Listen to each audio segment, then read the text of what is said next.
Meu nome é Mayra Nogueira e eu tenho 44 anos. No último dia de Ação de Graças, ao meio-dia, eu estava em pé num galpão em Curitiba, vendo 300 pessoas se acomodarem na mesa de jantar mais longa que esta cidade já montou. Aí a porta se abriu. Minha mãe entrou. Minha irmã veio logo atrás dela, celular já erguido, gravando, e uma sala cheia de risadas foi ficando muda, fileira por fileira, como alguém baixando um dial. 9 anos antes, minha família deixou meu jantar de ação de graças num prato de papel na varanda da frente. Minha mãe me mandou mensagem dizendo que eu não estava limpa o suficiente para comer lá dentro. Comi sozinha no meu carro no final da rua deles, e depois eu saí dirigindo para fora da vida deles. O que minha mãe fez em seguida naquele galpão, na frente de 300 testemunhas, é o motivo de eu estar contando essa história. Mas eis o que nenhum deles sabia quando atravessaram minha porta. E é maior do que o prédio onde estavam parados. Bem-vindos de volta ao Histórias com Calma, onde gente quieta finalmente fica alta no seu próprio jeito. Se você já foi feito sentir que não era o bastante para a mesa da sua própria família, essa história é para você. Deixe um comentário abaixo e não esqueça de se inscrever. Para entender aquele silêncio no galpão, você precisa voltar 9 anos a uma cidadezinha chamada Monte Verde e o cheiro de água sanitária nas minhas mãos. 9 anos atrás, eu tinha 35 e morava num quarto alugado em cima da lavanderia do Kessler, na Rua Principal, em Monte Verde, Paraná. O aluguel era barato. As secadoras rodavam até às 10 da noite. Meu apartamento inteiro cheirava a felpa quente, o que, sinceramente, era melhor que a alternativa, porque eu passava os dias cheirando a água sanitária industrial. Eu trabalhava na governança da pousada Monte Verde, das 6 às 14. E depois disso, limpava casas particulares pela cidade até escurecer. Casas de médico, casas de professor, o tipo de casa que minha mãe apontava do carro quando eu era criança. Minhas mãos tinham rachaduras em cada nó dos dedos. Eu guardava um potinho de pomada de loja de material de construção no porta-luvas e um par de luvas de ocasião especial. E posso te dizer qual das duas tinha mais uso. As pessoas ouvem faxineira e pensam num rodo. Não pensam na química daquilo, nos sistemas, no jeito como uma boa faxineira entra no caos e sai deixando ordem para trás. Eu amava aquilo. Era boa naquilo. E tinha um plano, escrito num cartãozinho dobrado dentro da carteira. Uma empresa minha algum dia, com meu nome no papel e salário de verdade por trabalho de verdade. Eu já tinha escolhido o nome. Costumava falar em voz alta enquanto esfregava rejunte, feito uma oração com luva de borracha. Naquele novembro, eu estava fazendo dobra de turno porque a pousada estava sem funcionários e guardava cada gorjeta numa lata de café que eu não podia me dar ao luxo de tocar. 2 dias antes do feriado, meu celular tocou enquanto eu virava um colchão no quarto 11. A voz da minha mãe saiu nítida como um colarinho engomado. Ela disse que o jantar era às 14 em ponto, que a Daniela ia deixar o ano chique, e então, antes de desligar, disse a coisa que sempre dizia para mim: não me envergonhe. Ela não disse tchau. Mães como a minha nunca dizem. Só te deixam segurando o tom. Você precisa ver a cozinha da minha mãe para entender minha mãe. Passei lá naquele domingo antes do feriado para deixar abóboras da feira, porque esse era meu papel na família. Útil, invisível e ausente antes da sobremesa. Carol Nogueira comandava a cozinha dela como um museu com uma guia rígida. Minha irmã Daniela enxaguou um copo e o colocou no escorredor. E minha mãe pegou o copo, ergueu contra a janela e lavou de novo, sem dizer palavra. Era o relacionamento inteiro, ali, num copo molhado. Minha mãe cresceu como filha de um zelador de escola e as crianças do colégio Monte Verde a chamaram de a filha do zelador por 4 anos seguidos. Ela contava essa história como uma medalha ganha numa guerra que ainda travava. Casou com meu pai, Walter, gerente de peças com salário fixo e espinha dorsal quieta, e passou 30 anos esfregando o cheiro de pobreza do nome da nossa família. Daniela tinha casado com um negócio ligado a buffet e uma casa de tijolinho com colunas, o que a tornava a boa notícia. Eu esvaziava lixeiras de motel, o que me tornava o clima. Detestada, tolerada, culpada. Naquele domingo, Daniela espalhava paletas de cartolina no balcão, anunciando que o jantar deste ano seria elegante, só adultos na mesa principal, guardanapos de tecido, tudo. Minha mãe balançou a cabeça e disse que tinha encomendado cartõezinhos de lugar. Cartõezinhos de lugar para um jantar de família de 10 pessoas. Meu pai ergueu os olhos do caderno de esportes, olhou para a cartolina e voltou a olhar para baixo. Esse foi o voto dele. Lembro de pensar que cartõezinhos de lugar eram uma coisa estranha de se precisar para pessoas que todas compartilhavam o mesmo sobrenome. Lembro de me perguntar, só por um segundo, de quem seriam os nomes. Depois deixei para lá, porque deixar para lá era o trabalho que eu fazia havia mais tempo. Eu devia ter contado os cartões. Na manhã do feriado, a Rosana pediu demissão. Ela era a outra camareira da escala do feriado na pousada, e às 9h15 entrou no depósito, pendurou o avental e disse que a irmã dela, em Vila Nova, tinha um sofá sobrando com o nome dela escrito. Não a culpo. Mas isso deixou 14 quartos para check-out, uma troca completa de roupa de cama, e só eu. Eu tinha planejado esse dia como um casamento. Tinha trocado turnos para terminar ao meio-dia. Tinha uma sacola de roupa pendurada no carro com um suéter limpo, uma calça boa e as luvas para eu poder entrar na casa da minha mãe, parecendo filha, em vez de trabalhadora de turno. Em vez disso, arranquei lençóis até os antebraços arderem. Às 11h, mandei mensagem para minha mãe, atrasando, vindo direto do turno. Guarde meu lugar. A mensagem virou lida quase na hora, sem resposta. Disse a mim mesma que ela estava temperando o peru. Às 13h30 bati o ponto. Ainda de uniforme, cabelo achatado, cheirando a corredor de hospital. E eu tinha uma escolha: 20 minutos para tomar banho no meu quarto e chegar atrasada, ou ir direto e chegar quase na hora. Minha família marcava pontos com relógios, não com roupas, ou era o que eu achava. Então escolhi o relógio. Dirigi pela cidade com as janelas entreabertas em julho friorento do sul, tentando arejar a água sanitária do colarinho. Ensaiei minha desculpa em cada sinal. Desculpa o atraso. A Rosana pediu demissão. 14 quartos. Você teria feito o mesmo. Às 14h40 entrei na Rua das Acácias e vi todos os carros já na garagem. O utilitário da Daniela. O carro da minha tia. A picape do meu tio com as placas de revenda que meu pai conseguiu para ele. A janela da sala de jantar brilhava dourada. Vi a cortina se mexer. Só uma vez. Do jeito que uma cortina se mexe quando alguém solta ela rápido. Estacionei na guia, peguei a sacola de roupa por hábito e caminhei pelo caminho até a porta da frente. A porta de tela estava trancada, a porta da frente atrás dela estava fechada e a luz da varanda estava acesa às 14h40 da tarde, o que já é uma mensagem por si só. Toquei a campainha e ouvi ela ecoar pelas paredes. Ouvi cadeiras, ouvi a risada da minha tia. Houve talheres, e houve ninguém se mover em direção à porta. Toquei de novo. Nada. Aí olhei para baixo. No degrau de cima, centralizado como se tivesse sido montado para uma foto, estava um prato de papel coberto de papel alumínio. Meu nome escrito no papel alumínio com caneta preta. Tudo em letra maiúscula. Mayra. Debaixo do papel alumínio tinha peru. Uma porção de farofa, vagem alinhada feito lápis. E um pãozinho com um pedaço de manteiga já endurecendo no frio. Quem fez aquele prato tinha tomado cuidado com ele. Essa foi a parte que me esvaziou. Fiquei parada na varanda da minha mãe, segurando um prato quente com meu nome, enquanto minha família comia do outro lado de uma porta trancada. Meu celular vibrou no bolso da jaqueta. Uma mensagem da minha mãe, e ainda consigo ver o formato dela na tela. Você pode comer na varanda. Você não está limpa o suficiente para a mesa. Olhei pela fresta da cortina da sala de jantar porque não consegui evitar. A mesa estava posta com guardanapos de tecido e os cartõezinhos da Daniela, pequenas tendinhas brancas na frente de cada cadeira. 8 cartões, 8 cadeiras, 8 pessoas, sentadas, comendo, quentes. Contei 2 vezes. Nunca tinha havido uma 9ª cadeira. O que quer que eu fosse para essa família naquela manhã, a mesa já vinha contando a verdade sobre isso desde antes do peru entrar no forno.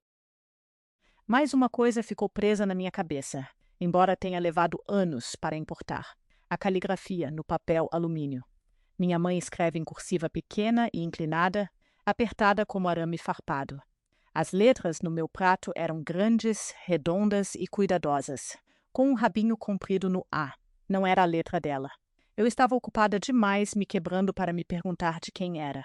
Peguei o prato, voltei pelo caminho e entrei no carro. Dirigi até o fim da Rua das Acácias e estacionei debaixo da grande figueira, porque não confiava em mim mesma ao volante e não queria que ficassem me observando ali sentada. Descasquei o papel alumínio e equilibrei meu de ação de graças no volante. O peru ainda estava quente. De algum jeito isso piorou tudo. Comer uma refeição quente feita por mãos que não abririam uma porta. Consegui 3 garfadas. Fiquei sentada ali de uniforme, com o motor esfriando e meu nome num pedaço de papel alumínio no colo. E fiz a conta que ninguém deveria ter que fazer. Quantos feriados? Quantas travessas carregadas por aquela porta? Quantas vezes eu tinha limpado aquela casa inteira, de cima a baixo, antes das festas, para minha mãe poder dizer às amigas que tinha passado a semana esfregando. Uma batidinha na janela do carona quase mandou a vagem para o painel. Era Dona Gaspar, 2 casas abaixo, uns 70 e poucos anos, passeando com o beagle velho dela num casaquinho vermelho de Natal 1 mês adiantado. Ela olhou para mim, olhou para o prato, olhou de volta para a janela dourada iluminada rua acima. Querida, disse ela pelo vidro, isso é seu jantar? Sorriu o sorriso que a gente aprende no atendimento, aquele que mantém a gorjeta vindo e as perguntas longe. Já estou de saída, falei. Família grande, mesa pequena. Ela ficou parada mais 1 segundo do que a educação exigia, e o rosto dela fez algo que eu não entendi até anos depois. Estava memorizando aquilo. Aí ela balançou a cabeça, puxou o beagle e seguiu pela calçada. Coloquei o prato no banco do carona como se estivesse viajando comigo e saí da guia. Passei pela casa sem desacelerar. No retrovisor, a luz da varanda ainda queimava sobre o degrau vazio. Eu não sabia ainda, mas estava dirigindo em direção ao resto da minha vida. O prato veio comigo. Nunca mais saiu. Por 3 dias meu celular ficou em silêncio, o que me contou tudo sobre como tinha sido a conversa depois que eu fui embora. Ninguém ligou para perguntar onde eu tinha ido. Ninguém ligou. Ponto final. No domingo à noite, sentei na minha cama, em cima da lavanderia, com a secadora zumbindo debaixo do chão, e digitei o texto mais longo da minha vida. 2 telas inteiras sobre a dobra de turno, sobre a Rosana pedindo demissão, sobre a sacola de roupa pendurada no carro, sobre o que faz com uma pessoa ler o próprio nome num papel alumínio. Reli 2 vezes. Depois apaguei o texto inteiro, porque se explicar para a gente que trancou a porta é só bater na porta com passos extras. Digitei uma linha em vez disso. Recebi a mensagem. Não vou incomodar a mesa de novo. Mandei para minha mãe e depois comecei a bloquear números. Um por um, passando pela família como uma lista de tarefas. Minha mãe, Daniela, minha tia do carro, os primos que tinham sentado naqueles cartõezinhos e passado o molho. Meu polegar pairava sobre o nome do meu pai quando o celular tocou na minha mão e me fez pular. Era Tessa, minha prima do lado do meu pai, a única que sempre sentava comigo na mesa das crianças muito depois de já termos crescido demais para ela. Ela não disse que sentia muito. Disse algo mais estranho. Mayra, tem uma coisa no grupo da família que você vai precisar ver algum dia. Não hoje. Você não está pronta hoje. Mas quando estiver, eu vou ter guardado. Perguntei o que era. Ela não quis dizer. Só falou para eu manter o número dela desbloqueado e ir construir uma vida tão grande que eu esqueceria que a varanda existiu. Mantive o número dela. Deixei o do meu pai desbloqueado também, embora não pudesse te dizer por quê. Depois virei o celular de cara para baixo, tirei minha lata de café de gorjetas do armário e comecei a contar. 2.500. É o que uma lata de café guarda depois de 3 anos de gorjetas e a devolução de um depósito de aluguel. E foi isso que levei para Curitiba na semana seguinte ao feriado. Aluguei um quarto por mês numa casa cheia de estudantes de enfermagem, fui contratada para o turno noturno de limpeza numa clínica odontológica perto da Avenida Serraria e aprendi a cidade pelos estacionamentos vazios dela. Esfregar um consultório às 2 horas da manhã te dá bastante silêncio para pensar. Na maior parte do tempo, eu pensava na vovó Ruth, mãe do meu pai, que morreu 3 anos antes da varanda. E foi a única pessoa naquela família que olhou para minhas mãos rachadas como se fossem algo do qual se orgulhar. Ela tinha criado 4 filhos com salário de cozinheira e uma horta. Uma vez, quando minha mãe fez um comentário sobre meu uniforme num almoço de domingo, a Ruth pegou minha mão, virou a palma para cima como quem lê a sorte e disse: "Mãos limpas são mãos que trabalharam." Ela me deixou a caixa de receitas dela quando morreu, e uma carta que eu nunca li em voz alta para ninguém. Essas foram as únicas 2 coisas que trouxe de Monte Verde que importavam. Em Curitiba, colei um pedaço de papel de caderno rasgado no espelho do banheiro, com um nome escrito nele, Bright Step, a empresa que ainda não existia. Assim seria a primeira coisa que eu via toda manhã e a última coisa que via toda noite. E guardei mais uma coisa, e você decide que tipo de pessoa isso faz de mim: o prato de papel. Eu tinha lavado ele, secado deitado debaixo de uma pilha de livros, e deslizado para dentro de um envelope pardo, como se fosse um documento. Minhas colegas de quarto achavam que eu estava guardando um ingresso de show. Deixei elas pensarem isso. Tem gente que guarda fotografias para lembrar dos dias bons. Eu guardei um prato de papel para ter certeza de que nunca ia negociar com os dias ruins. A Tessa ligou em janeiro com a versão oficial. Foi assim que ela chamou, a versão oficial, aquela que minha mãe estava servindo aos parentes junto com o café. Nessa narrativa, eu tinha chegado horas atrasada ao dia de ação de graças, me recusado a entrar, pego um prato que tinham feito com carinho para mim e saído furiosa porque tinha vergonha do meu trabalho e inveja da linda mesa da Daniela. Minha mãe contava com um nó na voz, disse a Tessa. Ela contou na igreja, contou no salão corte e cor. Contou para minha tia que tinha implorado para eu entrar, e eu tinha gritado com ela na varanda. Não tinha havido súplica nenhuma e nenhum grito, só uma porta de tela trancada e uma mensagem de texto que eu poderia ter emoldurado. Mas eis a questão sobre uma mentira com vantagem de largada. Ninguém liga para conferir com a pessoa de quem se trata. Nenhum parente discou meu número naquele inverno para perguntar meu lado. A história combinava com o que já acreditavam sobre mim. A mal-humorada, a que limpava quartos. Uma mentira confortável vence uma pergunta desconfortável em toda mesa de família da América. A Tessa perguntou se eu queria que ela corrigisse todos. Me surpreendi com a rapidez da resposta. Não, deixe eles ficarem com a história. Eu fico com os recibos da minha própria vida. Ela riu e disse que eu parecia a vovó Ruth, o maior elogio que já recebi. Depois de desligarmos, abri o aplicativo de notas onde tinha começado a planejar a Bright Step e acrescentei uma linha no topo que não tinha nada a ver com limpeza. Dizia: construir algo que eles não possam ignorar. Fiquei olhando para aquilo um tempo. Depois mudei porque rancor é uma fundação péssima. A nova linha dizia: construir algo que não precise deles. 9 anos é muito tempo. Acabou sendo exatamente o suficiente. O primeiro ano foi uma mulher, um Corolla usado e um porta-malas mais organizado que a maioria das salas de cirurgia. De dia, mantive o emprego noturno na clínica. À noite e nos fins de semana, arrumei minhas próprias contas. Um consultório de quiropraxia, uma corretora de seguros, um escritório de contabilidade que só ficava bagunçado em abril. Não subestimei ninguém no preço. Superei todo mundo no capricho. A pousada tinha me ensinado a fazer cantos de hospital.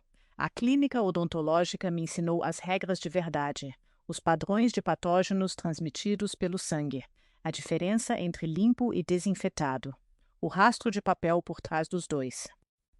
Gastei o dinheiro do mercado num curso de certificação na faculdade técnica. E sentei na primeira fila com meu uniforme de trabalho, anotando como se os alunos de graduação atrás de mim fossem concorrência, porque eram. Meu primeiro cliente particular me pagou com um cheque em nome de Mayra Nogueira. Nome certo, valor certo. Tirei uma cópia antes de descontar e colei a cópia no espelho ao lado do papel rasgado que dizia Bright Step. Prova e promessa, lado a lado. A virada aconteceu numa terça-feira na clínica. O Dr. Ferraz, o dono, ficou até tarde numa noite em que eu estava trabalhando e me viu desmontar o consultório dele. Cadeira, base, mangueiras, tudo. Perguntou por que eu estava limpando o pedal do pé da cadeira se ninguém nunca ia checar aquilo. Falei a verdade, que os pacientes não checam, mas os germes não ligam para o que os pacientes checam. E eu também não. Ele riu. Depois parou de rir e olhou ao redor da sala como se estivesse vendo pela primeira vez. Você é a única que já limpou o pedal, disse ele. A empresa de limpeza que ele contratava era grande, barata e relapsa, e ele estava insatisfeito havia 3 anos. Não me ofereceu nada naquela noite, mas começou a deixar o rádio ligado para mim, e de vez em quando, um bilhete na recepção. Os bilhetes foram ficando mais longos. Depois um deles virou uma pergunta. A pergunta era: quanto você cobraria para cuidar do prédio inteiro sozinha? Falei um número justo em vez de desesperado, o que exigiu cada músculo do meu corpo. O Dr. Ferraz disse sim antes de eu terminar a frase. Depois disse a coisa que mudou minha vida mais do que o dinheiro. Abre um CNPJ e um seguro, porque prefiro pagar uma empresa do que uma pessoa, e você deveria ser uma empresa. 6 semanas depois, eu estava numa gráfica de shopping popular segurando a primeira página do contrato social da Bright Step Serviços Limited. Meu nome digitado na linha onde os nomes vão, e carreguei aquilo até o carro como se fosse um recém-nascido. E aí, no estacionamento, no banco do motorista onde ninguém podia me ver, eu desmoronei. Choro grande, feio, agradecido. Testa no volante. A cena completa. A última vez que eu tinha sentado num carro estacionado com algo importante no colo era peru num prato de papel. Mesmo banco, carga diferente. Me dei 10 minutos e depois arrumei o rosto porque tinha uma vistoria às 16 horas. Aquela semana trouxe mais um envelope e eu quase perdi. Chegou pelo redirecionamento de correio que eu tinha configurado quando saí de Monte Verde. Um envelope grosso de banco endereçado a mim no meu antigo quarto, em cima da lavanderia. Achei que fosse um aviso de conta encerrada e joguei no banco do carona, onde rodou por 3 dias como o prato tinha rodado antes. Quero ser honesta sobre por que não abri. Correspondência de Monte Verde parecia a varanda em forma de papel. Qualquer coisa que aquela cidade quisesse me entregar, eu já tinha recebido. Mas um envelope de banco com meu nome na janelinha não é uma lembrança, é um documento. Na terceira noite, estacionada em frente à clínica à meia-noite, finalmente rasguei. Era um aviso de atraso de um segundo financiamento imobiliário.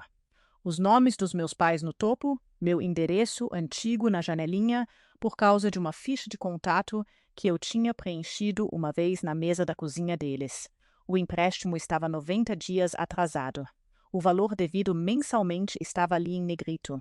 E eu sabia aquele número do jeito que se sabe o próprio aniversário, porque por 3 anos aquele exato valor tinha saído da minha conta todo dia primeiro, em dinheiro, na mão da minha mãe. Ela chamava de gasolina. Essa era a ficção que permitia ela pegar. Mayra, ajuda sua mãe com a gasolina, ela dizia. E eu entregava um envelope que teria comprado gasolina suficiente para ir e voltar 2 vezes de carro até o litoral todo mês. Eu sabia para onde ia de verdade. Ela sabia que eu sabia. A palavra gasolina só a livrava de ter que dizer a frase em voz alta. A filha da filha do zelador, aquela que não é limpa o suficiente, é a que está segurando a casa em pé. Meu pai se aposentou antecipadamente no ano em que as costas dele pioraram, e o segundo financiamento tinha vencido depois disso, e envelopes silenciosos da filha de mãos rachadas vinham segurando as paredes em pé. Os pagamentos pararam na semana da varanda. Não foi estratégia. Eu simplesmente me mudei e ninguém ligou. E um envelope que você entrega para alguém que te tranca do lado de fora se chama doação. 90 dias atrasado. Fiz a conta contra o calendário e batia certinho com a semana.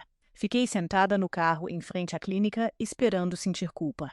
E o que veio foi mais frio e mais firme, como azulejo debaixo dos pés descalços. Eles sabiam o que tinha parado quando eu saí. Tinham contado com minhas costas do mesmo jeito que contaram suas cadeiras. Escrevi a data na parte de fora do envelope, arquivei no porta-luvas e não mandei nada.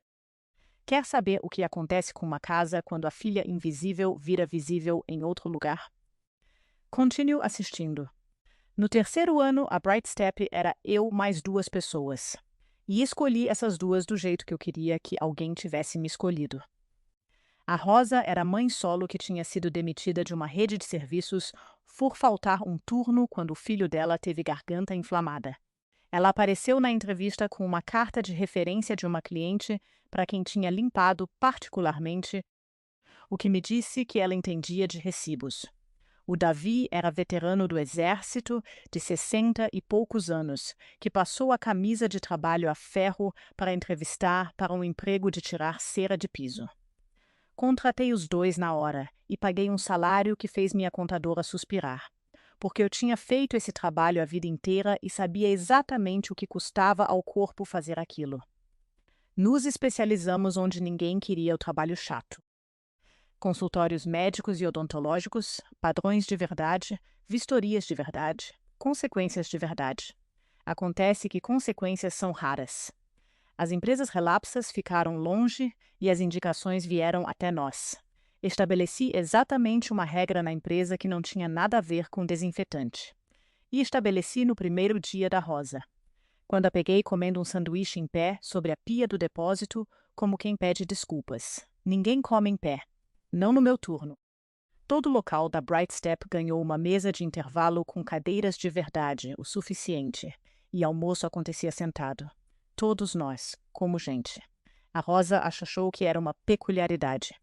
O Davi, que tinha comido em cima de muitos capôs de picape na vida dele, entendeu na hora e nunca mais comeu antes de todo mundo estar sentado. Eu nunca expliquei. Explicar teria significado contar sobre uma varanda em Monte Verde. E naquela época, eu ainda guardava aquele prato no envelope como um arquivo confidencial. A notícia correu pela cidade de qualquer jeito, do jeito que notícia corre. Uma gerente de clínica contou para uma colega, que contou para a irmã. E um dia, ouvi nossa cliente mais nova nos descrever ao telefone como os que tratam as faxineiras como gente. Melhor propaganda que a gente nunca escreveu. A Tessa manteve uma linha aberta com Monte Verde para mim, quer eu pedisse ou não. Ela legava dobrando roupa, e eu dobrava toalhas para os estoques do lado de cá, e ela me dava a cidade como um boletim do tempo. A Daniela e o Ricardo se casaram numa tenda com quarteto de cordas e itens alugados com borda dourada, o que a Tessa descreveu como um casamento feito para ser fotografado, não vivido. O Ricardo tinha um negócio de distribuição de alimentos, Prescott Provisions, que abastecia restaurantes e cozinhas escolares em 2 regiões, e a Daniela tinha assumido a imagem, o faturamento e a maioria das frases dele. Meu nome não apareceu no casamento. Meu nome não apareceu em lugar nenhum, exceto uma vez. A Tessa ficou quieta no meio de uma dessas ligações no 5º ano e disse: "Você devia saber o que sua mãe fala quando perguntam de você." Falei que eu já podia adivinhar. Ela disse: "Não, é específico." Ela conta que você limpa banheiro em Curitiba. Fala como um aviso, tipo uma história de dormir que mostra o que acontece com meninas que não escutam. Olhei para a toalha nas mãos, dobrei em 3 e coloquei na pilha. Ela não está errada, falei. Eu limpo o banheiro mesmo. Impecável. A Tessa riu do jeito que se ri quando algo não tem graça, mas a alternativa é pior. Depois me contou o resto. A Emília estava crescendo. Meu pai tinha parado de ir ao bar com a turma antiga do balcão de peças. E a casa na Rua das Acácias precisava de pintura que não estava recebendo. Percebi que os avisos de atraso tinham parado de chegar no meu endereço de redirecionamento. Finalmente tinham corrigido a ficha de contato. Então eu não tinha mais números nenhum. Só os boletins do tempo da Tessa. E uma sensação como observar nuvens se acumulando sobre o campo de outra pessoa. Quero dizer que eu não fiquei imaginando.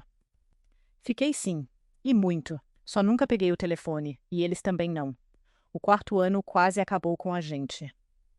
Um grupo imobiliário dono de 6 clínicas, 1/3 da nossa receita na época, começou a pagar em 60 dias em vez de 30, depois em 90, depois em promessas. Eu tinha 11 pessoas na folha naquele momento. e eu ficaria sem receber uma semana antes de qualquer um da minha equipe perder 1 hora de pagamento. O que é fácil de dizer até você estar realmente fazendo isso no mesmo mês em que o aluguel vence. Sentei uma noite na minha mesa de cozinha com um contrato de empréstimo predatório que a internet jurava ser normal. Juros que deveriam exigir balaclava e uma caneta na mão. Eu já tinha chegado até a linha de assinatura. Aí o telefone tocou.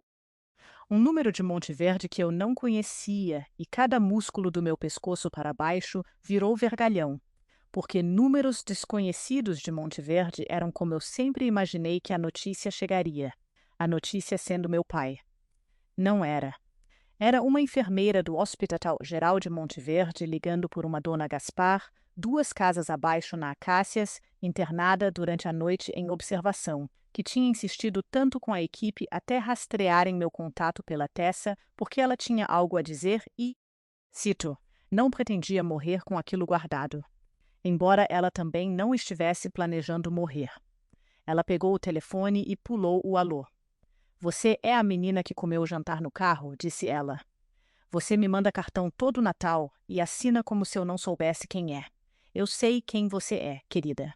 Nunca esqueci o que vi naquela varanda. Só queria que você soubesse que alguém viu. Fiquei sentada ali com um empréstimo criminoso na minha frente e uma testemunha de 80 anos no ouvido e larguei a caneta. Na manhã seguinte, liguei para o diretor de operações do grupo imobiliário e renegociei como uma mulher sem nada a se desculpar. 30 dias líquidos, depósito antecipado, ou íamos embora com nossas listas de checagem. Eles recuaram. Nós ficamos. O contrato de empréstimo foi para o triturador e mandei um cartão para a dona Gaspar, que dessa vez assinei com meu nome inteiro. No ano depois do susto da folha de pagamento, parei de esperar o negócio aparecer e fui caçar. O grupo médico Carver operava 9 clínicas em 3 regiões, e a diretora de instalações deles, uma administradora hospitalar aposentada chamada Patrícia Lima, tinha fama de devorar fornecedores de limpeza na hora de renovar contrato. Quando o contrato deles abriu, 4 empresas deram lance e 3 delas tinham pastas mais bonitas que a minha. A Patrícia fez algo que nenhum de nós esperava. Pulou as pastas e pediu uma vistoria ao vivo. Um supervisor de cada concorrente, 1 hora numa clínica em funcionamento narrando o que via. Houve depois que um concorrente passou a hora falando da frota de carros dele. Outro citou preços de um cartão plastificado. Eu levei a Patrícia Lima pelo prédio dela mesma e mostrei o que o fornecedor atual estava deixando passar. A parte de baixo do balcão da recepção, onde as mãos realmente tocam, a maçaneta da sala de esterilização, o pedal da cadeira 3 e um armário de suprimentos cujo inventário não batia com a prateleira desde o outono. No final, ela fez uma pergunta. Onde você treinou? E dei a resposta que eu tinha parado de sentir vergonha por volta do 2º ano. Governança, falei. Pousada Monte Verde, 8 anos, melhor programa de controle de infecção do Paraná. Só que ninguém chama assim. A Patrícia riu exatamente uma vez, como um grampeador. Ganhamos as 9 clínicas.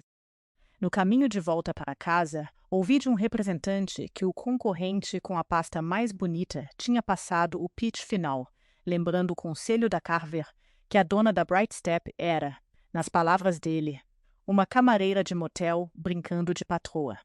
A Patrícia Lima teria respondido que preferia uma faxineira a um vendedor em qualquer prédio onde as pessoas sangram. Mandei uma cesta de frutas para ela naquele Natal. Ela devolveu com um bilhete. Gasta com sua equipe. Dá para entender por que renovamos como outro 3 vezes desde então. Na semana em que assinamos o contrato do primeiro escritório de verdade da Bright Step, uma loja de esquina com um depósito atrás, perto da BR 277, finalmente desempacotei as caixas que tinham me seguido do quarto em cima da lavanderia, por 3 apartamentos, até agora. No fundo da última caixa, embaixo das pastas de imposto, estava o envelope pardo. Eu não tinha aberto em 7 mudanças. Deslizei o prato de papel para fora, na minha mesa nova, e sentei devagar na minha cadeira nova. Tinha ficado mole nas bordas, do jeito que papel fica, e o papel alumínio tinha sumido há muito, mas a caneta só tinha desbotado, não se rendido. Mayra. Tudo em maiúsculas, letras grandes e redondas, o rabinho comprido no ar. Tem uma coisa que as pessoas fazem com a primeira nota que ganham. Emolduram, penduram perto do caixa, apontam quando repórteres vêm. Levei o prato para a moldureira da rua Henrique, e o rapaz do balcão tratou como se eu tivesse trazido um Picasso, luvas e tudo. Nenhuma pergunta, o que me ensinou que moldurarias devem vir de tudo. Foi para a parede atrás da minha mesa e embaixo, numa plaquinha de latão que paguei caro demais, uma linha: lugar reservado. A Rosa perguntou sobre aquilo exatamente uma vez. Falei que era uma lembrança do meu primeiro plano de negócios, o que era verdade. E ela balançou a cabeça como se isso resolvesse. Por isso a Rosa hoje comanda metade da minha empresa. Mas eis o que realmente aconteceu naquela tarde, na moldureira. A parte que não contei para ninguém. O rapaz colocou o prato no vidro do balcão, sob a boa luz. E pela primeira vez em 9 anos, eu realmente olhei para a caligrafia em vez da dor. As letras grandes e redondas, o espaçamento cuidadoso, o rabinho comprido no ar, como se quem escreveu não conseguisse deixar de terminar com delicadeza. Minha mãe nunca escreveu com delicadeza na vida dela. Parada naquele balcão, finalmente me permiti fazer a pergunta da varanda. Se não foi ela quem escreveu meu nome, quem foi? A mesa longa começou por acaso no 5º ano, na quarta-feira antes do feriado. Eu estava andando pelo galpão no fechamento e encontrei o Devon, 24 anos, nosso contratado mais novo, se inscrevendo no turno de monitoramento de feriado que mal precisávamos. Perguntei por quê. Ele deu de ombros e disse: sem motivo de ficar sentado num apartamento vazio, se posso ganhar aficional de feriado. E ali estava, a varanda inteira parada na minha frente com um polo da Bright Step vestido. Falei que o turno de monitoramento estava cancelado. Depois fui para casa e não consegui dormir. E às 6 horas eu já tinha encomendado mesas dobráveis. E na quinta-feira, ao meio-dia, o galpão cheirava a peru e 30 pessoas comiam numa única fileira de mesas emendadas. Minha equipe, os filhos deles, a mãe da Rosa, o Davi de gravata. Levantei para dizer algo e consegui uma frase antes de a garganta fechar. Aqui todo mundo come em prato de verdade. Falei e todo mundo tem cadeira. Acharam que era um brinde. Era uma política. No ano seguinte, fizemos 120 famílias da equipe mais metade do bairro, porque a notícia corre quando uma empresa de limpeza assa 14 peros. No 9º ano, estávamos planejando para 300. Idosos das torres da Avenida Central, trabalhadores do turno da noite, universitários que não podiam pagar a passagem para casa, qualquer um cujo feriado tivesse uma cadeira vazia onde deveria haver família. Alugamos porcelana de verdade, 300 lugares. Paguei o depósito do meu próprio bolso e pagaria em dobro. Existe exatamente uma regra na mesa longa, impressa na faixa acima da porta. E a essa altura, você já consegue recitar comigo. Nada de prato de papel. Uma repórter da Gazeta de Curitiba soube de nós naquele outono e pediu para fazer um perfil sobre a fundadora. Eu disse sim com uma condição. Teriam que fotografar a parede atrás da minha mesa.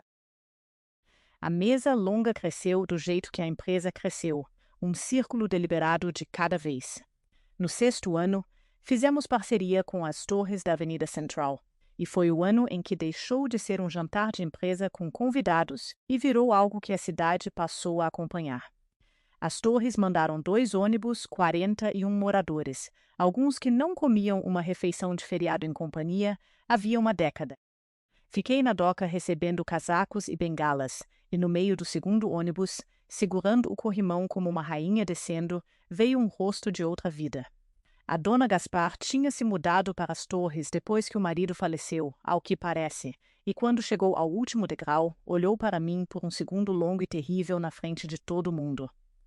Você, disse ela, a menina do jantar no carro. Falei, sim, senhora. Ela entregou a bengala e pegou meu braço no lugar, e informou que ia sentar perto da cozinha onde a comida ficava mais quente. E pronto. Nasceu uma reserva permanente. Ela nunca contou a história para a sala.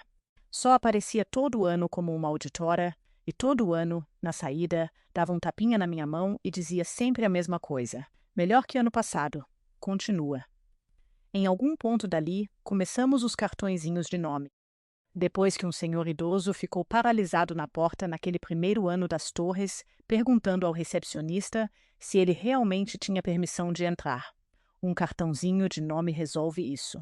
Seu nome na mesa, impresso, esperando antes mesmo de você chegar. Ninguém precisa se perguntar. Ninguém precisa perguntar. Minha equipe acha que os cartõezinhos são hospitalidade. São. Também são o oposto exato de uma porta de tela trancada, fabricados em massa todo novembro por uma mulher que uma vez contou 8 deles através de uma janela. No 9º ano, tínhamos lista de espera, piano alugado e uma decisão a tomar sobre a imprensa.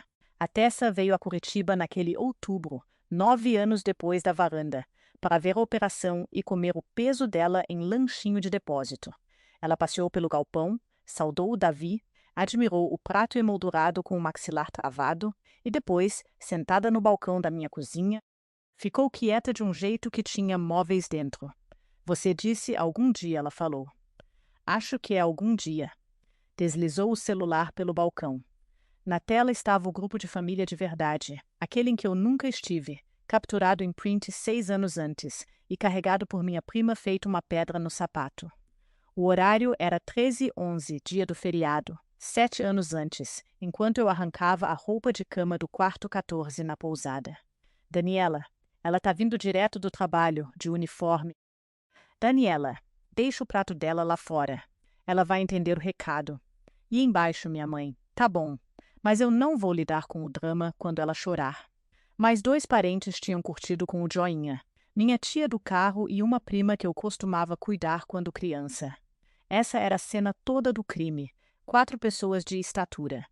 Minha irmã bolou a varanda como uma ordem de serviço e minha mãe assinou embaixo. E 2 pessoas por quem eu teria atravessado neve aprovaram com um polegar de desenho animado. Li umas 10 vezes. Senti a Tessa me observando do jeito que se observa um copo na beirada da mesa. Tá tudo bem, falei. E, estranhamente, estava mesmo. Você não pode se ferir de novo com uma cicatriz velha. Só consegue finalmente ver o formato dela. Mas tinha uma coisa faltando naquele print. E aquilo coçava. Fiz a pergunta antes de perceber que a tinha. Quem mais estava no grupo, Tessa? Quem levou o prato até lá?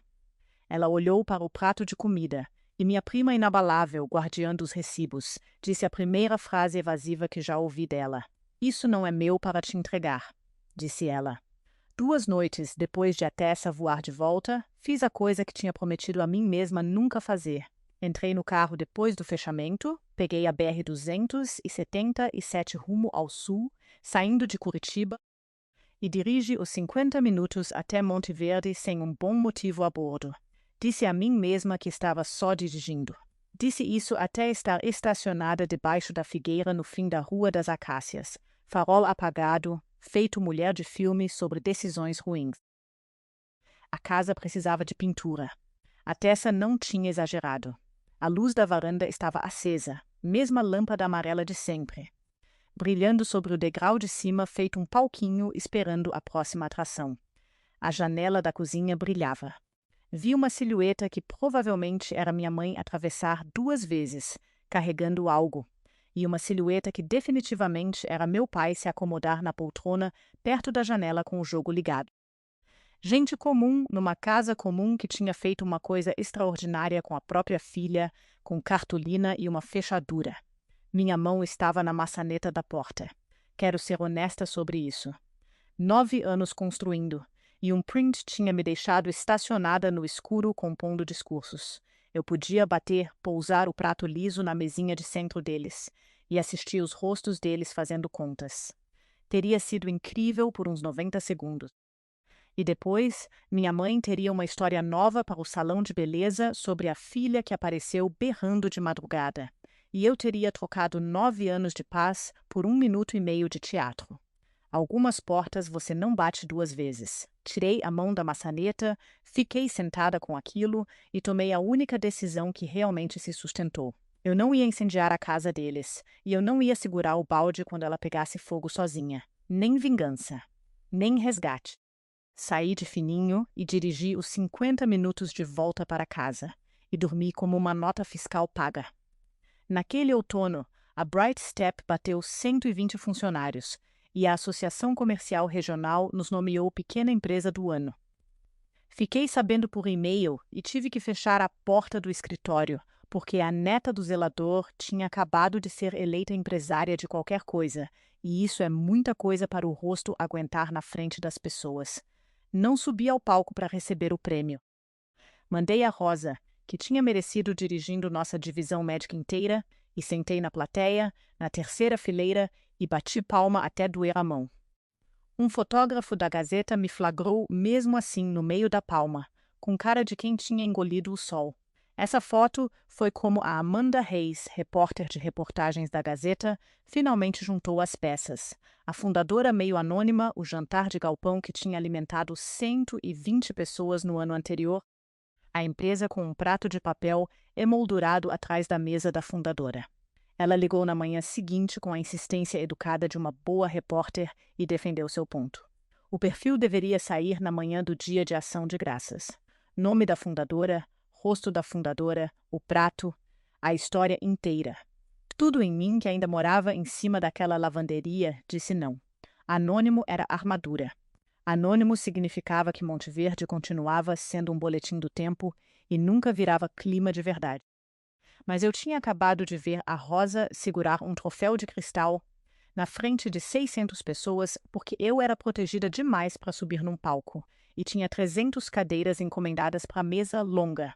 E em algum lugar por aí tinha uma mulher de 35 anos comendo uma refeição de feriado num carro estacionado que precisava saber como essa história termina. Eu disse sim.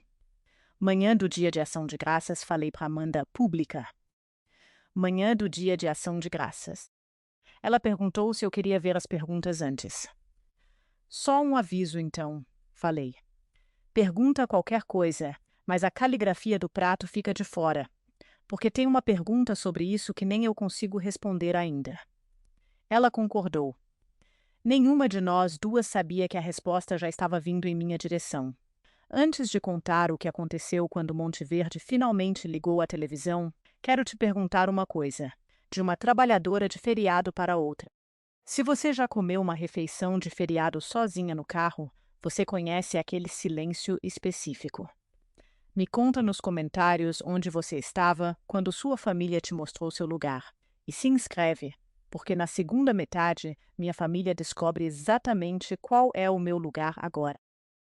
2 semanas antes do feriado, meu gerente de compras encaminhou uma proposta de fornecedor com um bilhete que dizia: "Esse aqui está caprichando pesado." Estávamos buscando o fornecedor de comida para a mesa longa. 300 pratos, volume de verdade, contrato de verdade, e fornecedores tinham vindo cortejar. Abri o anexo e a sala ficou muito quieta. Prescott Provisions, Monte Verde. Ricardo Prescott, proprietário. Papel timbrado do meu cunhado. Assinatura do meu cunhado. E uma carta de apresentação cheia de manteiga dos dois lados. Liderança comunitária da Bright Step, uma honra ser considerado, e a linha de fechamento digitada por um homem que não fazia ideia do que estava digitando. Seria um privilégio servir sua mesa, senhora Nogueira. Li 3 vezes. Ele não sabia. A proposta estava endereçada a M. Nogueira, do jeito que se endereça a uma estranha, porque era exatamente isso que eu era, um conjunto de iniciais num prédio onde o Ricardo queria entrar. A Daniela cuidava do papelório da Prescott, a Tessa tinha me contado. Mas essa tinha saído pela mão do Ricardo através de algum portal de fornecedores, uma das dezenas de tentativas desesperadas de uma empresa que, segundo uma busca rápida, precisava muito do negócio. Meu cunhado estava implorando por um lugar na minha mesa. Ele não fazia ideia de que mesa era essa. Sentei para trás e deixei o tamanho daquilo me atingir. Por 9 anos, Monte Verde tinha sido um lugar que acontecia comigo. Agora estava me mandando propostas. Eis o que você precisa guardar pelo resto dessa história, porque tudo daqui para frente funciona nisso. A partir daquela tarde, eu sabia quem eles eram, e eles não sabiam quem eu era. E conhecimento assim é uma coisa carregada que você precisa carregar com cuidado. O relógio importava também. O perfil da gaveta com meu rosto sairia na manhã do feriado. A mesa longa sentaria 300 ao meio-dia do mesmo dia. E a decisão de fornecedor vencia antes dos dois. O que quer que fosse acontecer entre minha família e eu agora tinha uma data, uma hora e um endereço. Quero deixar claro o que fiz em seguida, porque importa para mim que você veja a ordem das coisas. Não rejeitei a proposta do meu cunhado porque ele era meu cunhado. Puxei o arquivo dele do jeito que puxaria de qualquer um. A Bright Step compra de fornecedores do mesmo jeito que clínicas nos contratam, no papel, no registro, com referências. Então rodei a Prescott Provisions pela mesma peneira que os outros 4 concorrentes. Não foi nem perto. 2 ações judiciais de fornecedor na comarca regional, uma multa de segurança alimentar da primavera, corrigida com atraso, avaliações de cozinhas escolares reclamando de pedidos incompletos e marcas trocadas. E uma reclamação trabalhista de um ex-motorista, já resolvida, e uma segunda pendente. Essa última encerrou o assunto 2 vezes para mim. Você já sabe como eu penso sobre gente que não paga quem carrega as coisas. Liguei para a Tessa naquela noite pela versão real, e ela me deu sem rodeios. O Ricardo tá roubando o cronograma para cobrir os juros, disse ela. A Daniela anda contando para todo mundo que estão expandindo. Sua mãe conta na igreja que eles estão indo muito bem. Depois fez uma pausa e disse: tem mais uma coisa no jornal essa semana. Ela mandou uma foto da página de avisos legais, a coluna cinza que ninguém lê até o próprio nome aparecer nela. Terceiro aviso na fila: um processo de pré-execução hipotecária, o imóvel na Rua das Acácias. A casa dos meus pais, a casa com a varanda, estava a 90 dias de um leilão judicial, listada entre um leilão de box de armazenamento e uma empresa dissolvida, ali embaixo do anúncio da quermesse da igreja. Fiquei olhando para aquele quadradinho cinza de jornal por um bom tempo. Eu não faço vingança, eu faço diligência prévia. Mas eu estaria mentindo se dissesse que a diligência não voltou com um veredito maior do que um contrato de comida, porque de repente muita coisa sobre esse novembro em particular, e sobre telefones prestes a começar a tocar, fazia um tipo bem específico de sentido. A Tessa completou a aritmética dos últimos 9 anos, e era simples, e era brutal. Quando meus envelopes pararam, meus pais refinanciaram. Quando o refinanciamento venceu de novo, as costas do meu pai forçaram a aposentadoria antecipada e a pensão não esticou.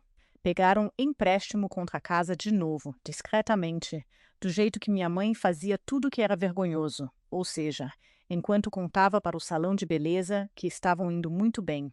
Juros compostos correm mais rápido que aparências. 9 anos depois da varanda, o banco tinha esgotado a paciência na mesma semana em que a cidade descobriu, porque bancos publicam o que as famílias não contam. E aqui está a parte com que eu tive que me sentar. Nenhum deles nunca ligou os anos bons a mim. Os 3 anos em que a casa funcionou direitinho. O segundo financiamento que nunca atrasou. Isso era só o mundo funcionando como deveria. O colapso que veio depois do meu exílio não era prova do que eu vinha segurando. Era prova de que eu sempre tinha sido um ralo. De algum jeito, na história contada pela minha mãe, você não consegue auditar uma família que mantém as contas assim. Eu já estava alcançando o telefone para ligar para minha advogada, não por eles, por mim, porque eu queria saber que meu nome não estava em nenhuma linha de assinatura daquela bagunça, quando a campainha do escritório tocou e me fez largar o pensamento inteiro. Recepção, uma entrega. Flores, acredite se quiser. Um buquê gordo de crisântemos de supermercado em cores de outono, endereçado a mim na Bright Step, 10 dias antes do perfil que contaria ao mundo quem era a Bright Step. Sem nome no cartão. Só uma linha curta numa caligrafia inclinada e cuidadosa. Orgulhoso de você. Fiquei parada no saguão segurando 80 em crisântemo feito uma granada viva. Ninguém fora da empresa e da Tessa sabia que meu nome estava naquele prédio. A caligrafia inclinava como a do meu pai. Mas eu já tinha errado sobre caligrafia antes. E guardei o cartão na minha gaveta em cima do envelope pardo onde moram as perguntas sem resposta. A decisão de fornecedor saiu numa terça-feira. Escolhemos a Hollis Brothers Food Service, de Vila Nova. Ficha limpa, motoristas sindicalizados, uma proposta 8% mais cara que a da Prescott e cada centavo valia a pena. E aí fiz a coisa que minha advogada teria cobrado 260 para me convencer a não fazer. Todo licitante perdedor recebe uma carta padrão de recusa do setor de compras. O arquivo do Ricardo merecia exatamente isso e nada mais. Em vez disso, escrevi eu mesma. Profissional, factual, 3 parágrafos curtos. Os critérios de seleção, a revisão de conformidade e histórico trabalhista, a porta deixada aberta pendente, a resolução dos processos pendentes. Nada pessoal em lugar nenhum, exceto no bloco de assinatura. Por 9 anos, eu tinha assinado tudo que saía dessa empresa como M. Nogueira, um hábito que eu dizia a mim mesma que era estratégia de marca e sabia perfeitamente que era um esconderijo. Olhei para a carta um tempo, depois digitei por extenso pela primeira vez. Mayra Nogueira, fundadora e CEO, Bright Step Serviços. Meu nome inteiro voltando para Monte Verde, finalmente escrevendo uma carta de recusa. Existem formas mais limpas de honestidade, mas nunca encontrei uma mais satisfatória de assinar. Cliquei em enviar às 16 horas. Às 16h02, voltou. A caixa de entrada do Ricardo estava cheia, um detalhe que contava tudo sobre o estado da Prescott Provisions. E minha assistente, dedicada, reenviou para o endereço de contato geral listado na proposta. Não pensei em mais nada. Por que pensaria? Uma caixa de entrada geral é uma caixa de entrada geral. Só depois da mensagem de boa noite da Tessa que o formato daquilo me atingiu. Ela perguntou como tinha ficado a coisa do fornecedor, e eu contei. E ela ficou quieta 1 minuto e depois mandou uma linha que me sentou reta na cama. Mayra, a caixa de entrada do escritório é da Daniela. Em algum lugar de Monte Verde, sentada não lida na fila da minha irmã, estava uma carta com meu nome completo no fim dela. O estopim estava aceso. Ninguém tinha percebido ainda. Na terça-feira antes do feriado, uma emissora de Curitiba veio filmar os preparativos da mesa longa para o telejornal. Eu tinha concordado em ficar só na função de apoio. Bandejas de vapor, voluntários, o Davi dirigindo a disposição das mesas como uma operação militar. E fiquei atrás da linha da câmera com uma prancheta onde fundadores pertencem.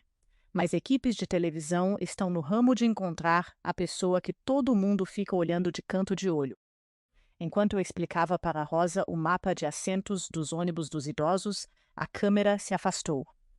E naquela noite, às 18h11, 5 segundos inteiros do meu rosto foram ao ar por toda a grande Curitiba sobre uma faixa que dizia: Fundadora Mayra Nogueira diz que ninguém come em prato de papel na mesa dela. 5 segundos. Depois de 9 anos, é tudo o que precisa. Assisti do meu sofá com comida pronta e tive o pensamento mais estranho e mais calmo. Está feito agora. O que quer que faça? 50 minutos ao sul, numa sala de espera que eu ficaria sabendo depois, pela Tessa, minha irmã folheava o celular enquanto a Emília, 17 agora, examinava o tornozelo depois de um torneio de vôlei em Curitiba.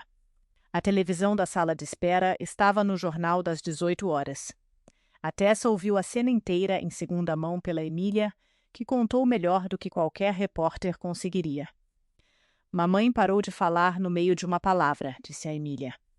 Ela levantou e foi até a TV e ficou lá parada. Uma enfermeira pediu para ela sentar e ela não sentou. Minha irmã ficou em pé debaixo de uma televisão, suspensa numa clínica ortopédica infantil, olhando para o meu rosto como se fosse um número de loteria que ela tinha jogado fora um dia. E aí ela ergueu o celular e tirou uma foto da tela. A Emília disse que dava para ouvir a respiração da mãe mudar. O tornozelo, para constar, era só uma torção. Mas nada naquela sala de espera saiu inteiro. A Daniela não disse uma palavra no caminho de volta para casa, disse a Emília. Ela ficou digitando o tempo todo, nos sinais, nas paradas, digitando. O que minha irmã estava digitando caiu no grupo de família às 19h40 daquela noite. E a Tessa, ainda no grupo depois de todos esses anos, quieta feito móvel, me mandou os prints em tempo real. Assim eu assisti minha própria ressurreição, feito uma transmissão ao vivo. Primeiro, a foto da tela da TV, meu rosto pixelado embaixo da legenda. Depois, em letra maiúscula, gente, olha quem eu achei. Depois, 3 mensagens empilhadas feito dominó caindo. Ela é dona da Bright Step, aquela empresa de limpeza enorme. A coisa da mesa longa no jornal é dela. E depois, nada. Por 9 minutos inteiros pelos horários, o grupo mais movimentado de Monte Verde ficou em silêncio, sem bolinha digitando, sem joinha. 9 minutos de uma família encarando um fantasma que tinha voltado rica na única moeda que sempre disseram que ela não tinha. Já limpei sala de cirurgia mais silenciosa do que aquele grupo deve ter ficado. Minha tia quebrou o silêncio primeiro, com a eloquência que o momento merecia. Uma única interrogação. Depois minha mãe. E quero que você aprecie que, depois de 9 anos, essa foi a declaração de abertura dela, palavra por palavra. Print preservado. Essa é a nossa Mayra? Nossa. Possessivo. Primeira pessoa do plural. Da mulher que assinou o cheque contra o qual minha dignidade quicou. Aí as bolinhas floresceram todas de uma vez. Todo mundo digitando por cima de todo mundo. E os prints da Tessa começaram a chegar mais rápido do que eu conseguia ler. Alguém ainda tem o número dela? Alguém acha o endereço dela? Ela é casada? Ela sabe da casa? Não fala da casa de cara. Essa última era Daniela. Estratégia por escrito 11 minutos depois. Coloquei o celular de cara para baixo no balcão e fiquei parada na cozinha ouvindo minha própria geladeira zumbir. E senti a ponta daquilo chegando. A coisa que eu tinha ficado ocupada demais para imaginar por 9 anos. Eles estavam vindo. Todos ao mesmo tempo, na ordem que a operadora de telefone permitisse. A tela acendeu no balcão. Número desconhecido. DDD de Monte Verde. Não atendi. Fiquei no galpão até às 22 horas naquela noite fazendo a contagem final de 300 lugares alugados. Porcelana, copos, garfos de verdade, pesados o suficiente para valer. E eu tinha uma decisão a tomar sobre meu celular. Então tomei a mesma que tinha tomado 9 anos antes na varanda. Só que dessa vez apontando para o outro lado. Virei de cara para baixo numa caixa de transporte e voltei a contar louças. Tocou enquanto eu contava. Tocou enquanto eu e o Davi colávamos plantas baixas na parede da doca. Tocou no bolso do casaco no caminho para casa feito um pássaro preso. E deixei tocar. À meia-noite, na minha cozinha, finalmente virei o celular. 89 chamadas perdidas, 89 em pouco mais de uma hora de toque de verdade, de 14 números diferentes. O celular da minha mãe, a linha fixa da Rua das Acácias, que eu ainda sabia de cor, a Daniela, o Ricardo, minha tia. Números sem nome que a internet dizia serem primos, 89 chamadas de gente que, por 9 anos, sabia exatamente como me alcançar e não usou nenhum meio. Minha caixa postal encheu cedo e ouvi só a primeira, porque você sempre deve ler a carta de apresentação primeiro. A voz da minha mãe saiu doce feito xarope, meio tom mais aguda, no registro de igreja, uma voz que eu não ouvia dirigida a mim desde antes de eu usar uniforme. Filha, é a mamãe. A gente te viu no jornal. Querida, estamos tão orgulhosos. Estivemos te procurando em todo lugar. Querida, em todo lugar. Liga para sua mãe. Me procurando em todo lugar. Eu morava 50 minutos por uma rodovia estadual com meu nome no registro da junta comercial o tempo todo. Fiquei parada no balcão e ri uma vez, do jeito que se ri de uma conta que já esperava. Depois apaguei a mensagem, coloquei o celular para carregar e fui dormir. Não limpa o suficiente para a mesa, mas limpa o suficiente para ligar 89 vezes na primeira noite em que meu nome apareceu do lado de dinheiro. O sono veio fácil. Sempre vem quando você finalmente tem recibos chegando em tempo real. Na quarta-feira de manhã, enquanto eu assinava o recebimento de 18 perus, minha irmã finalmente limpou a caixa de entrada da Prescott Provisions. E o relatório da Tessa por telefone chegou ao meio-dia, montado a partir da Emília e da própria narração furiosa da Daniela na mesa da cozinha da minha tia.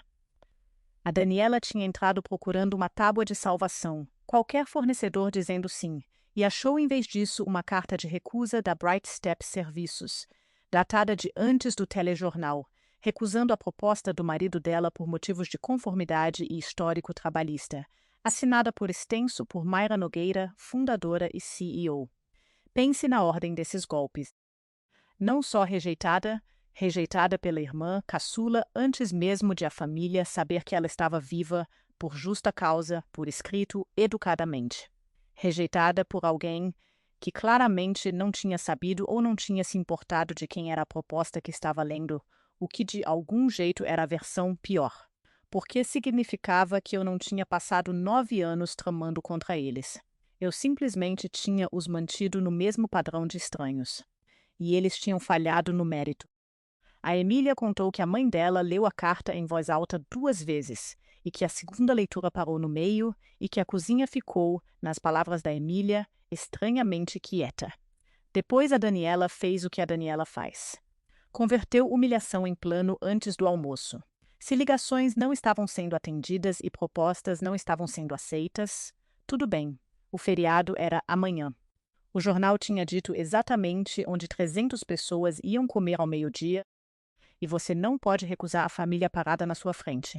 Essa é uma citação. Aliás, você não pode recusar a família parada na sua frente.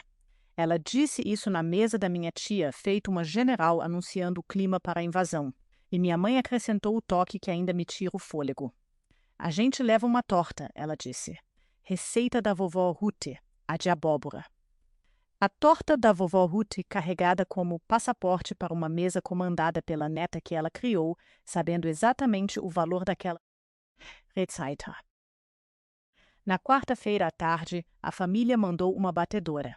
Eu estava assinando entregas de hortifruti na doca, quando a Rosa avisou pelo rádio que tinha uma mulher na frente perguntando pela dona. Sem hora marcada, não quis dar o nome, disse que era da família. Eu já sabia antes de dobrar a esquina. Minha tia Lorena, a tia do carro, a do joinha no grupo, parada no meu saguão de casaco bom de lã, segurando a bolsa com as 2 mãos feito quem segura uma travessa. Mayra Jane, disse ela, quente feito bolsa d'água. Olha só isso tudo. Olha você. 9 anos e a primeira parente a me alcançar pessoalmente abriu falando da decoração. Ela tinha sido eleita, claramente mandada a rodovia acima para amolecer o terreno, estabelecer uma cabeça de praia, relatar o cenário. Tentou o clima, depois minha saúde e, então, com a elegância de um caminhão basculante, chegou na carga de verdade. Seus pais estão passando por uma coisa terrível com a casa, querida, e o dia de ação de graças significaria o mundo. E família é família, Mayra, no fim das contas. Deixei ela terminar. Depois fiz a coisa que eu tinha prometido a mim mesma no carro debaixo da figueira, e descobri que um limite em volume de conversa é a coisa mais alta que você pode instalar num saguão. Que bom que veio, tia Lorena, falei, e entreguei um dos panfletos da recepção. As portas abrem meio-dia amanhã. Todo mundo tem cadeira e todo mundo é bem-vindo. Isso inclui vocês todos. Mas não tem reunião particular antes. E não tem conversa sobre a casa. Nunca. Ela piscou para o panfleto, depois para mim, procurando a rachadura que costumava existir ali. Família é família. Ela tentou de novo, mais baixo. Sim, senhora, falei. Por isso o panfleto diz todo mundo. Ela saiu com o panfleto na bolsa. Na hora do jantar, a Tessa reportou que o grupo já tinha suas ordens de marcha e a designação de prato para levar. A torta já estava esfriando. Quarta noite, o galpão estava pronto e caminhei por ele sozinha, do jeito que eu costumava caminhar pelos corredores da pousada na conferência final. 300 cadeiras, alinhadas, 300 lugares de porcelana, postos. Em cada lugar, um cartãozinho branco com o nome de um convidado. Perguntamos antes, para ninguém ficar parado numa porta se perguntando se pertence ali. Alinhei cartõezinhos por 1 hora, e se você acha que eu não senti a aritmética disso, tendinhas de cartolina com nomes escritos, você não tem prestado atenção. Cada cartão nessa mesa era um convite. Uma vez, 8 deles tinham sido um muro. A Tessa ligou às 21 horas. Nem se deu ao trabalho do alô. Eles vêm amanhã, disse ela. Todos. Mãe, Walter, Daniela, Ricardo, Emília. Vão levar uma torta, Mayra. Estão planejando fazer disso uma reunião de família na frente das suas câmeras. Fiquei no meio da minha sala longa, clara e vazia, olhando para a linha central daquelas mesas. E o silêncio do meu lado durou tanto que a Tessa disse meu nome 2 vezes. Então põe mais 3 cadeiras, falei. Ela perguntou se isso significava que eu estava perdoando. Não, falei. Significa que ninguém fica parado na minha porta segurando uma torta enquanto 300 pessoas assistem.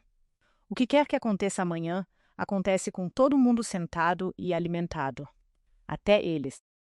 Essa é a diferença que passei 9 anos construindo, e amanhã ela se sustenta ou não.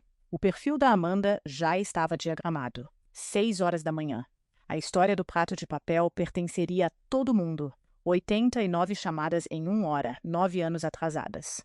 Se seu celular já iluminou assim, só depois de você ter algo que eles quisessem. Escreve 89 nos comentários porque eu li cada uma. E fica comigo agora.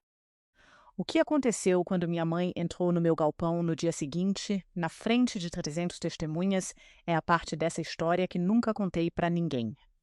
A Gazeta publicou o perfil às 6 horas da manhã do feriado, capa do caderno de reportagens. E a Amanda tinha escolhido o título como um chaveiro escolhe uma gazua. A fundadora que emoldura um prato de papel. A foto embaixo era exatamente o que eu tinha pedido. Não meu rosto primeiro, mas a parede atrás da minha mesa.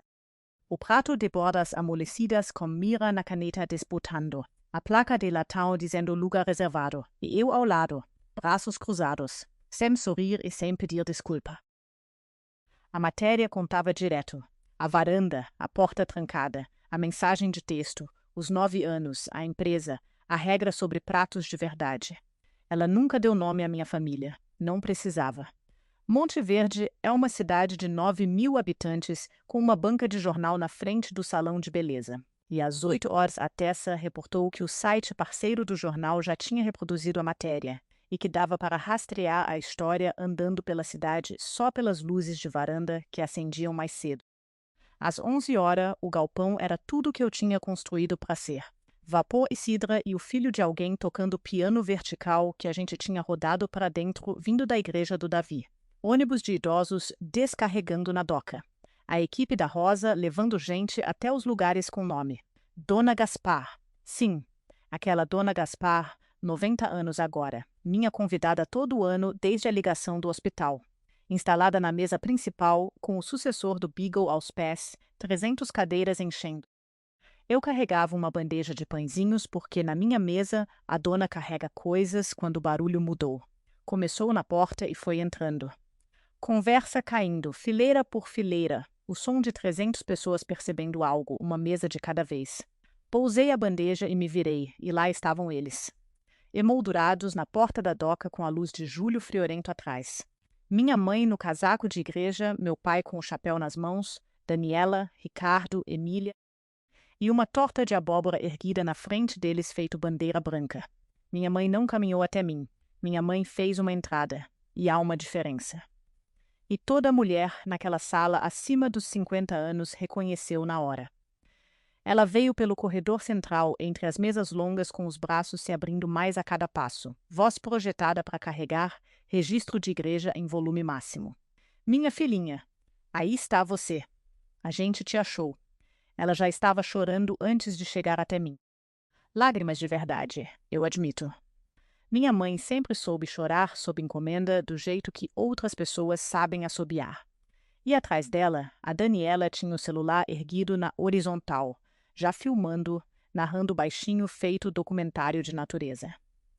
O Ricardo tinha desviado para as mesas de patrocinadores assim que passou pela porta, apertando mãos, distribuindo cartão, trabalhando minha sala feito uma feira de negócios.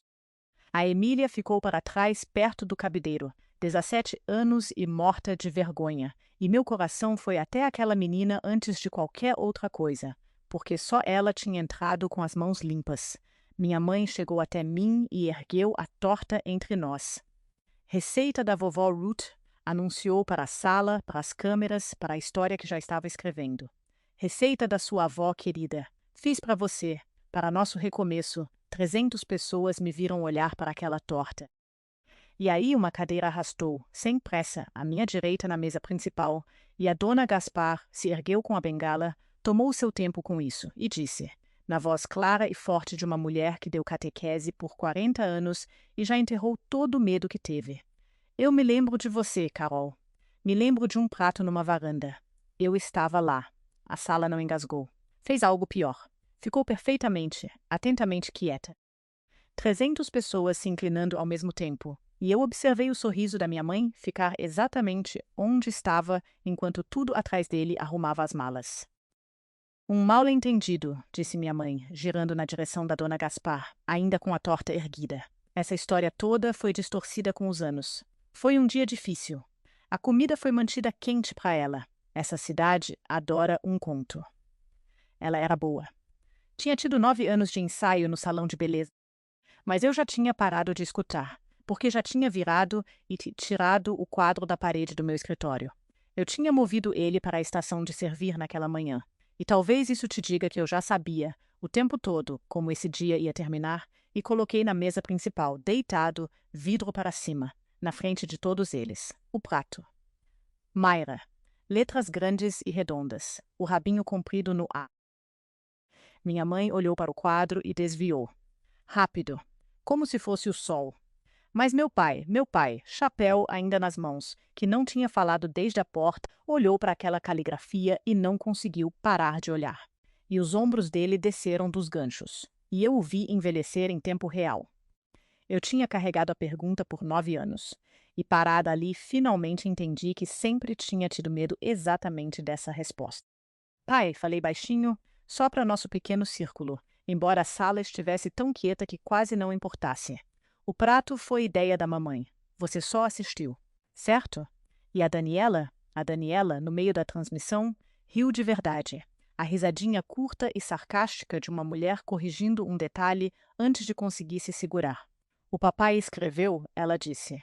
A mamãe mandou ele colocá-la fora. E ele. E aí ela ouviu a própria voz pousar em 300 ouvidos e parou. As mãos do meu pai apertaram a aba do chapéu. Quando ele finalmente falou, saiu lixado até quase nada. Sua mãe disse, se eu deixar ela entrar cheirando assim, ela pode comer lá fora também.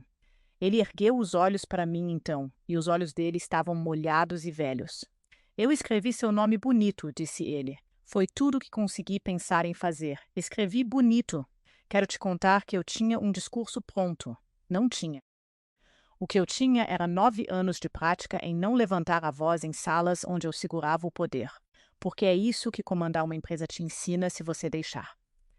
Então, quando finalmente falei, saiu no volume que se usa para ler história de ninar.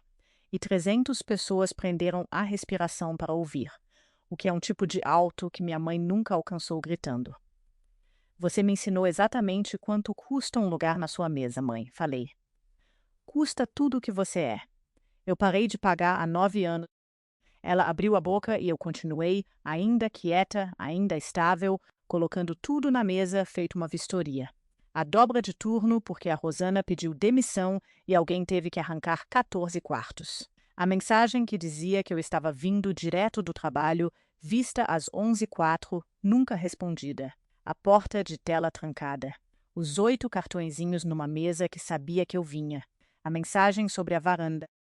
E aqui recitei, palavra por palavra, porque alguns documentos você guarda numa moldura e outros você guarda em lugar mais fundo. Você pode comer na varanda. Você não está limpa o suficiente para a mesa. E aí, o último item, o que ninguém em Monteverde tinha ouvido. Nem mesmo na matéria da Amanda. O dinheiro da gasolina, falei. 3 anos disso. Todo dia primeiro. Todo mês. Na sua mão, mãe. Sustentou o segundo financiamento. Você sabe disso. O banco sabe disso. Eu parei em julho, 9 anos atrás. E agora a cidade inteira pode ler os avisos legais e fazer a própria conta. Eu não acusei. Eu não implorei. Eu fiz inventário. Ao redor de nós, dava para ouvir a sala fazendo o que salas fazem quando a verdade é enumerada com calma. Balançando a cabeça, murmurando, virando na direção da minha mãe com aquela quietude particular de um júri que já terminou de deliberar. O registro de igreja quebrou primeiro. Depois a máscara embaixo dele.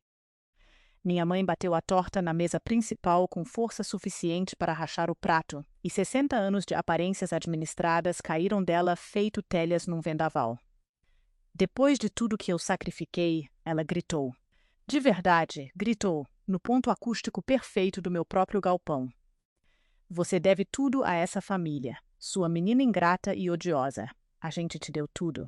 E aí ela abriu o braço para a sala, para minhas mesas, minha porcelana, meus 300 convidados, e entregou a frase que ela vinha guardando a vida inteira, aquela que ela achava que era uma flecha e me entregou como coroa. Você acha que essas pessoas te respeitam? Olha para você, você esfrega banheiro delas. O silêncio depois disso tinha textura. E dentro dele veio um som que vou ouvir no meu leito de morte e sorrir. Cadeiras.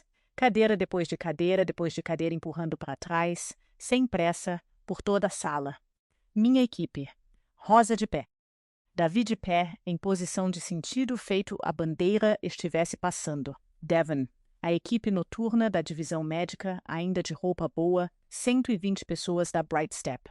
Cada uma delas esfregando banheiro, se levantando ao redor de 300 convidados, sem dizer palavra. Só de pé, do jeito que se fica de pé por alguma coisa.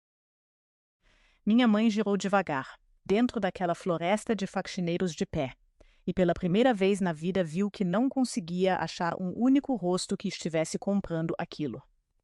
Então dei a ela a última frase que jamais receberia de mim, em volume total, exceto que eu não levantei a voz nem um pouco. Olhei para minha irmã, celular ainda erguido, ainda filmando, e falei, gentilmente, a frase que ela escreveu quando eu estava arrancando o lençol do quarto Fortin. Só deixa o prato dela lá fora. Ela vai entender o recado. A Daniela ficou da cor da minha porcelana. Como você, ela começou. Do canto, a Tessa, também de pé. Eu guardei os prints, Dani. Todos eles. Foi assim que se resolveu, ali mesmo, na sala. Cada um deles recebeu de volta exatamente o que tinha trazido. Minha mãe ganhou a plateia.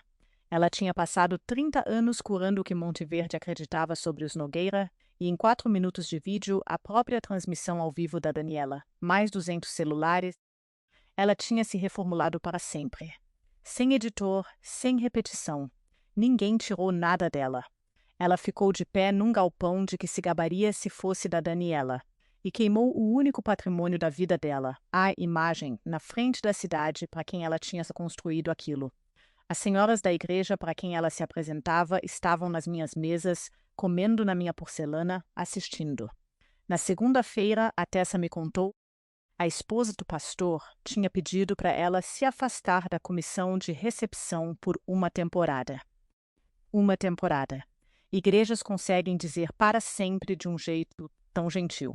A Daniela ganhou a internet. O vídeo que ela filmou para brilhar foi ao ar antes de ela sair do meu estacionamento, postado por outra pessoa que tinha filmado o plano geral, e os comentários de Monteverde fizeram o resto assim que os prints surgiram ao lado. Deixa o prato dela lá fora. Ela vai entender o recado.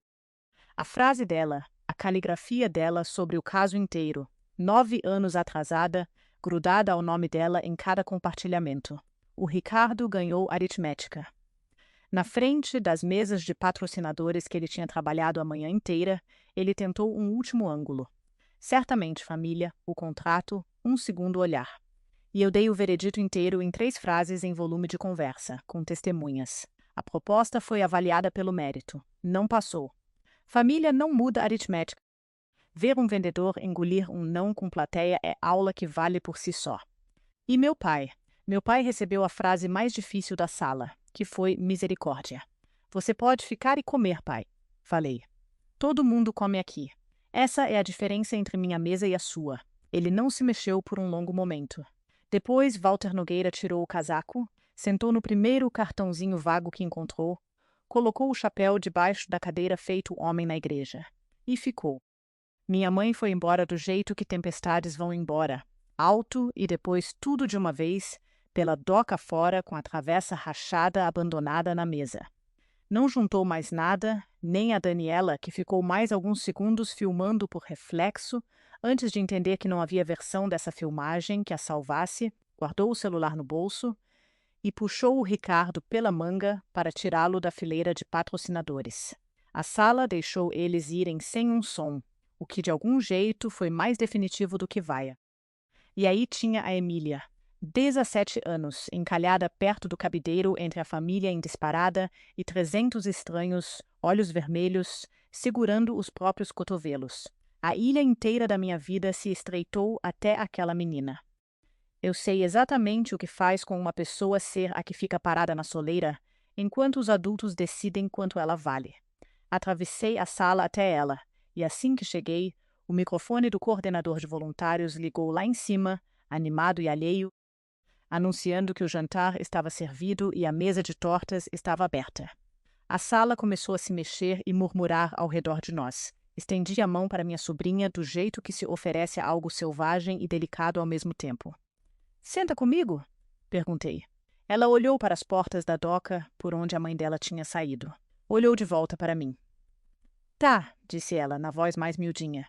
E depois, testando, "Tia Mayra. 9 anos, e alguém naquela família finalmente disse meu nome direito."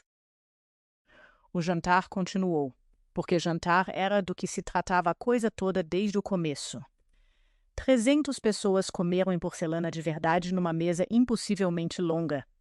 E meu pai passou os pãezinhos quando chegaram até ele, e agradeceu a cada voluntário, e comeu tudo do prato feito homem cumprindo penitência com marmita.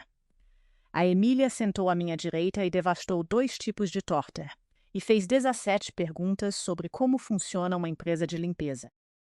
O prato emoldurado ficou deitado na cabeceira da mesa a tarde toda, onde qualquer um podia ler, e as pessoas liam, passando a caminho da repetição, tocando à beirada da mesa perto dele feito memorial, o que suponho que era.